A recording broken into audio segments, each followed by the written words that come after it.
আসসালামু আলাইকুম। আজকে আপনাদের সাথে যে বিষয়টি নিয়ে আলোচনা করবো সেটি হচ্ছে অনলাইনে কিভাবে থানায় জিডি করবেন, অর্থাৎ আপনার হাতের মোবাইলটি দিয়ে কিভাবে আপনি ঘরে বসে থানায় জিডি করতে পারবেন এবং ওই জিডি করার জন্য আপনার কী কী কাগজপত্র প্রয়োজন পড়বে এবং কী কী মাধ্যমে আপনি ওই জিডিটা করবেন। আমরা আমাদের বিভিন্ন কারণে থানায় গিয়ে জিডি করার প্রয়োজন পড়ে বিভিন্ন সময়, ওই জন্য আমাদের থানায় উপস্থিত হওয়াটা কষ্টকর হয়ে পড়ে। এই জন্য কিভাবে আমরা ঘরে বসে আমাদের হাতের মোবাইলটি দিয়ে থানায় জিডি করতে পারি। তো এই জন্য আপনার একটি স্মার্টফোন প্রয়োজন পড়বে অথবা একটি ল্যাপটপ কম্পিউটার। এই কাজটি করার জন্য আপনার হাতে দুইটি মাধ্যম রয়েছে, একটি হচ্ছে অনলাইনে সরাসরি, আরেকটি হচ্ছে আপনার মোবাইলের সফটওয়্যারের মাধ্যমে আবেদন করবেন। অর্থাৎ আমি দুইটি মাধ্যমে আপনাদেরকে দেখাবো কিভাবে করবেন। আগে আমি দেখাচ্ছি কিভাবে আপনি আপনার হাতের মোবাইলটি দিয়ে সফটওয়্যার দিয়ে আবেদনটি করবেন। তারপর আমি দেখাবো কিভাবে আপনি অনলাইনে গিয়ে সরাসরি ওয়েবসাইটের মাধ্যমে করবেন।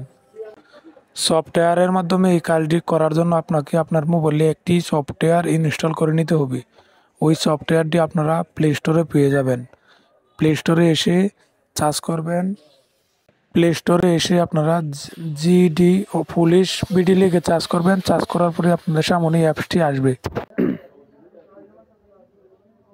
অর্থাৎ অনলাইন জিডি লিখে সার্চ করার পরে যে সফটওয়্যারটি আসবে এটি আপনারা আপনাদের ফোনে ইনস্টল করে নেবেন। আমার ফোনে আগে থেকে ইনস্টল করা, যার কারণে আমাকে ওপেন দেখাচ্ছে। এই সফটওয়্যারটি ওপেন করে নেবেন।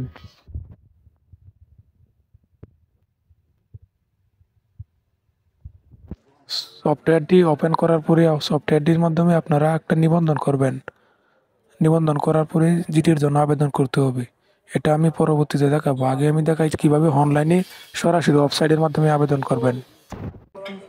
কম্পিউটারে নেট সংযোগ দিবেন, অর্থাৎ নেট সংযোগ দেওয়ার পরে যে কোনো একটি ব্রাউজারে চলে যাবেন। ওইখানে গিয়ে লিখবেন জিডি অনলাইন পুলিশ।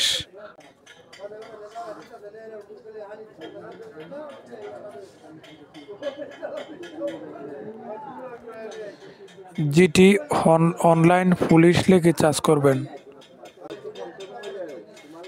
সার্চ করলে প্রথমে যে ওয়েবসাইটটি আসবে ওইটা আপনি ওপেন করবেন। ওপেন করার মাধ্যমে আপনি রেজিস্ট্রেশন করবেন। রেজিস্ট্রেশন করে তারপরে আপনি জিটির জন্য আবেদন করবেন।